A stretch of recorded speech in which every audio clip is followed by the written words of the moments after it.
I have chosen to give my child formula. Am I a bad mother? Welcome back to our podcast. Nutrition, especially in the early phases of life, is a very important consideration, especially because the first couple of months, the first year of life, is a phase of rapid growth. This is where the child grows the most.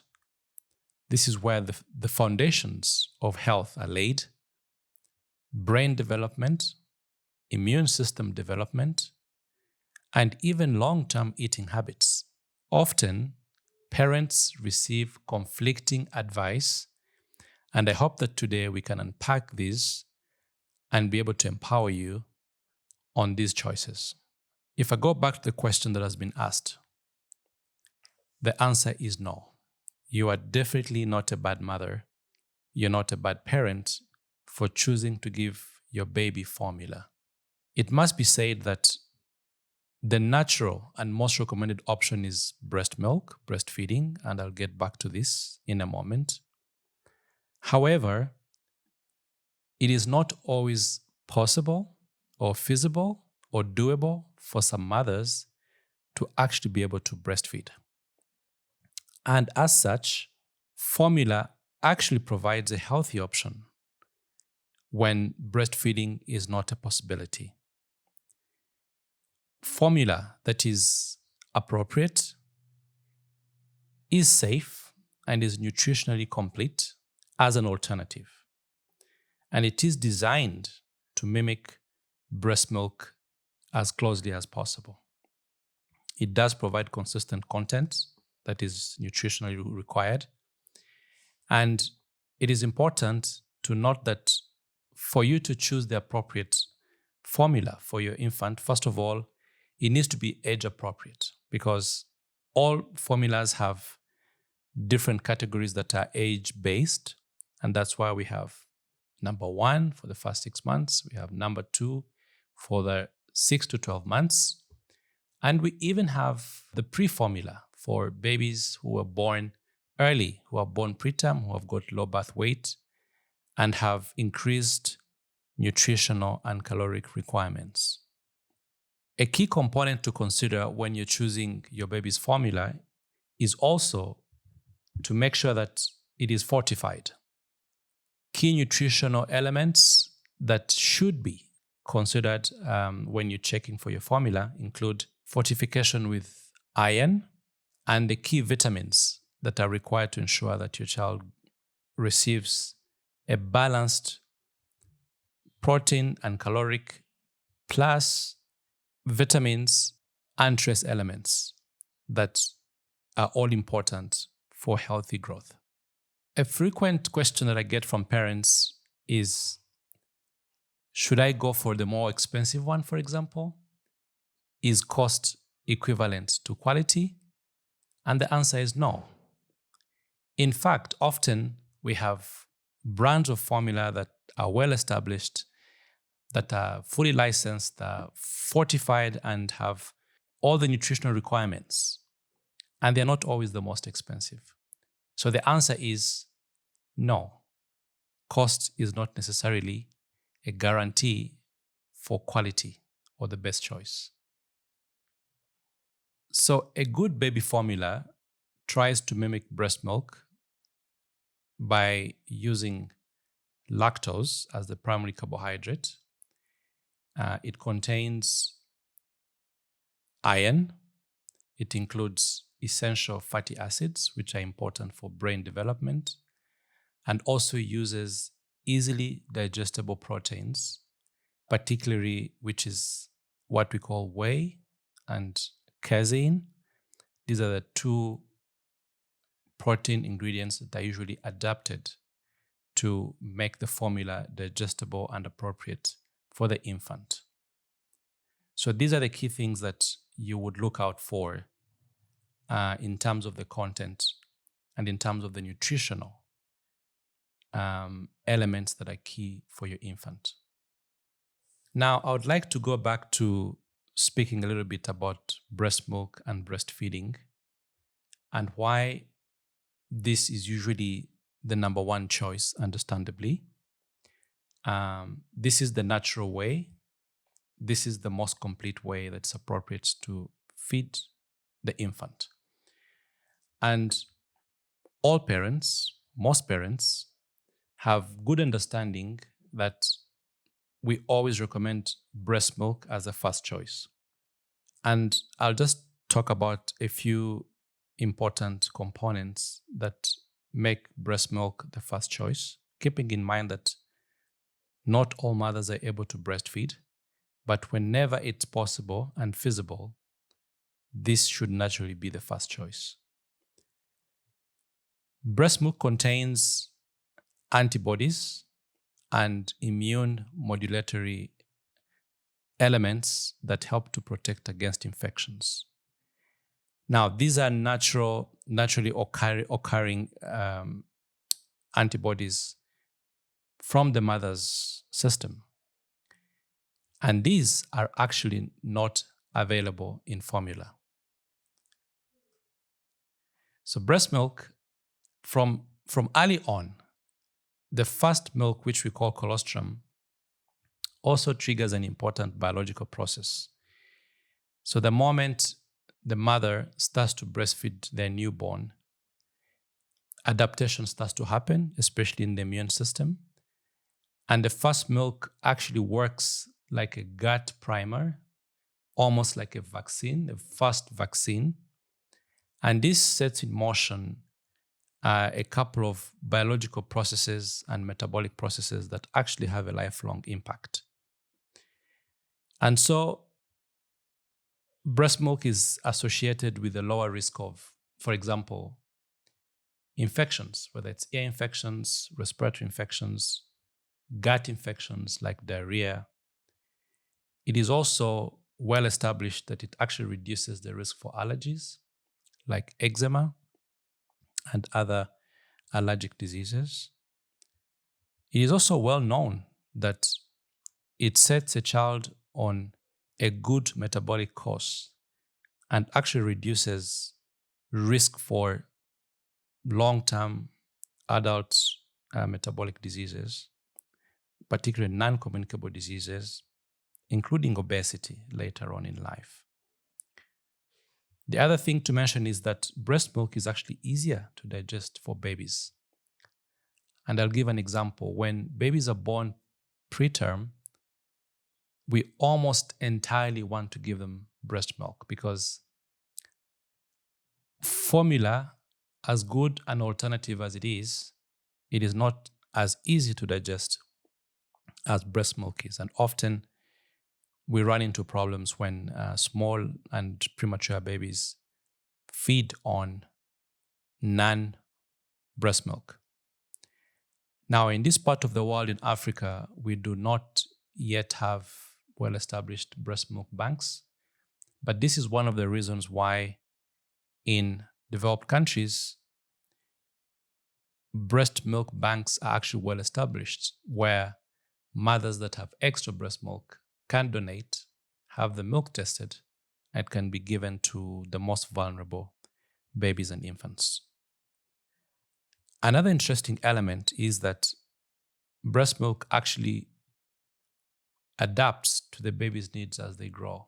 So what the breast milk is in the first week of life is different to what it is in the second month of life, in the fourth month of life, in the sixth month of life. Because as the baby grows, the body needs change in terms of the caloric needs, the protein needs, as well as the quantity, understandably. And breast milk actually adapts to these changes and the growth. I often get a question from mothers worried that they might not be having enough breast milk or they might not be feeding their child enough. So the two things I always tell them is, one, almost every mother is able to breastfeed. There are very few exceptions, whether it's for medical reasons, for other reasons. And often, because of the exhaustion and the stress around taking care of a small infant, it's easy to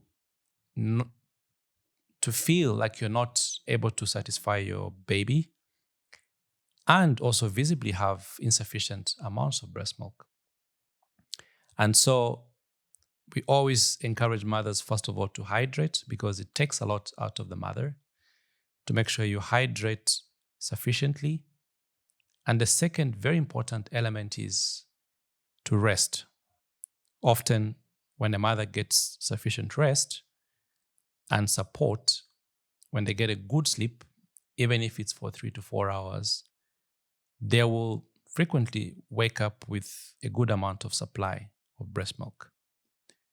So, with a few changes and awareness and effort, most mothers are actually able to breastfeed or to provide breast milk.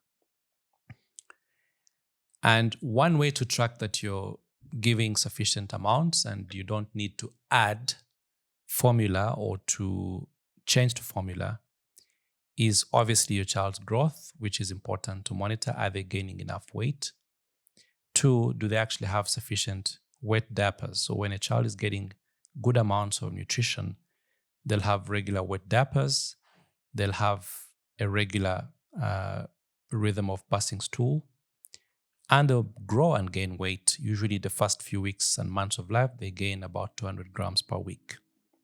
And this is why we always check regularly, especially the first few months, to see how they're growing. Are they actually gaining sufficient amount of grams per week, per month, and so on and so forth. With the pace of life and busy working mothers having to balance between taking care of the children, taking care of their family, and getting to work and earning a living, often mothers have to leave their babies quite early within the first few months of life. One very practical element that I appreciate and I've seen many mothers doing is actually expressing breast milk, so that even while they are away, while they're at work, their baby, their infant, can still be fed on their mother's milk and still get all the benefits that come with breastfeeding. That being said, I know you're doing your best. I know you want your child to grow well, to thrive, and to be healthy. And even if you're not able to breastfeed, which happens frequently, whether it's biological, whether it's circumstantial, or for any other reasons, you are still a good mother. And formula will provide sufficient nutrition for your child to grow, to thrive, to adapt, to do well in school, and to be smart in life. You do not need to blame yourself. Your baby will do well, and you should not be worried. Before I go, I would like to answer some of your questions. First question from Alice in Kigali. My daughter is 6 and only wants rice, fries, and bread. If I cook vegetables or beans, she refuses to eat and would rather sleep hungry. I grew up being told you must finish what's on your plate, but I don't want food to become trauma for her. How do I handle picky eating without turning dinner into a daily war? Very interesting and practical question. Often, children will be choosy. They'll choose this over that. They'll prefer this over that. Some things are easier. Some things are sweeter. And yet, we still need to make sure that our children actually get a balanced diet. Now, there's no easy approach to that, but there's a couple of practical things that you can do. Off the bat, I need to say that for picky or fussy eaters or difficult eaters, the more you fight, the worse it becomes. So you're right. You don't need to turn it into a battle zone. When a child associates eating with fighting, it actually makes the situation worse, not better. So I often tell parents that the first thing to do is to make sure that your child understands why this is important. Now, this is a 6-year-old, so you can actually have a conversation. I have a 5-year-old in my own house, and we've had these conversations over and over again. One, it's always recommended to have meals together with your children, parents and the children, as a family. Because first of all, they get to see that you're also eating vegetables. You're not just making them eat vegetables, but you're also eating them because they're important. The second thing is, do not let them off the hook. You could, for example, mix it with their preferred food. If they prefer to eat rice or potatoes or something else, you need to come up with creative ways of including these vegetables in what they like to eat. The other option that you could do is to creatively come up with smoothies. So more and more mothers, for example, are doing a combination of fruits and vegetables and come up with a meal that is easy to take. It could be taken as a snack, it could be taken as part of a main meal. But one way or the other, these key components and food groups, whether it's vegetables, whether it's fruits, should be part of your child's diet. Second question from Peter.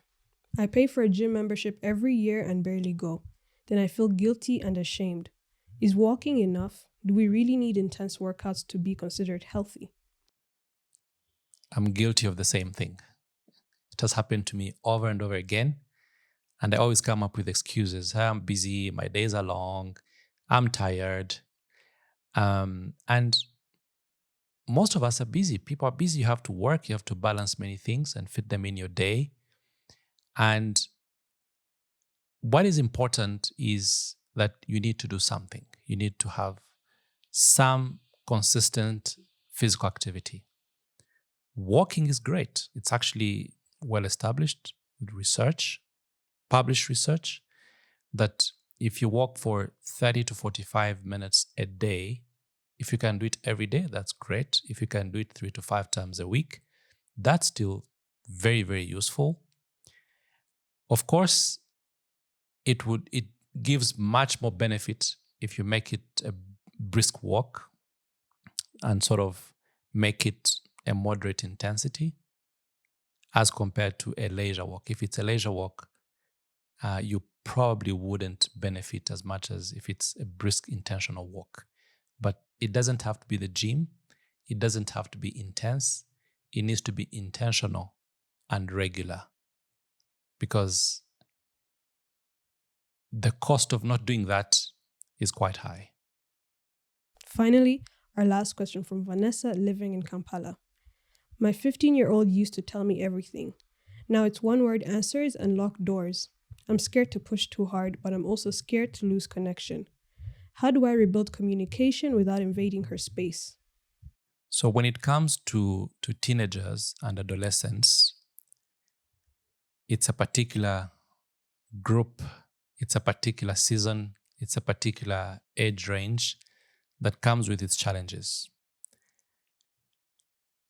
One thing I've noticed is that we expect our teenagers and adolescents to be superhuman beings. If you look at it, for example, if you look at 14 to 18-year-olds, they're in high school. They are going through physical, biological, hormonal growth and development. And that takes a toll on them. Their body is changing. They have to adapt to this. They also are going through an intense phase of relationships and peer pressure. They want to fit in, they want to have friends, they want to be cool, they want to be accepted and be part of the community and their friends. An additional element is that is a busy school season. So they are, depending on the programs, there's many intense academic programs nowadays, whether it's Cambridge or IB or all these school programs or the national program, there's a huge demand on them academically. And then on top of that, often as parents, we are on their necks. You need to clean your room. You need to arrange everything. You need to be on time. You need to behave well. You need to be clean. You need to participate in chores in the house. So when you put all of this together, it's often quite overwhelming, to be honest. And what I tell parents, and I try this myself as a parent, is one, do not make everything a battlefield. At the end of the day, slow down, ask them how they are. If they are under the weather or if they're emotionally, psychologically not feeling well that day, give them a break. Don't fight unnecessarily. The second thing is often parents are busy and absent. And when they show up, they'll just want to fix problems. Do this, do that. And there's actually no strong trust and relationship. And your teenager, your adolescent can see that you're emotionally absent. So it's very important to work on the emotional connection and the trust. And as a parent, it's imperative that your teenager, your adolescent, knows without a shadow of a doubt that you actually love them. That's one. Two, you want the best for them. Three, they can trust you. They can fall on you. When things are overwhelming, they should have that reassurance that they can actually come to you and have a conversation and be vulnerable with you. Often what we do actually breaks this or pushes them away. And I think it's a learning curve. So I would say that take a moment, find slots where you can actually sit down without any tension and have conversations and build rapport and build trust and actually get to know what's happening in their lives. And based on that, they will be more keen and willing to open up instead of shutting you out completely. Thank you for listening to Healthy Beginnings. If you have any questions you'd like answered in the next episode, you can submit them to our email, healthybeginningspodcast@gmail.com. You can also follow us on all social media platforms. You can find us on YouTube as well as the audio platforms of your choice. See you next week. This podcast is for general informational and educational purposes only. Do not make health decisions without consulting your doctor. This podcast is brought to you by LF Media, home of great African podcasts.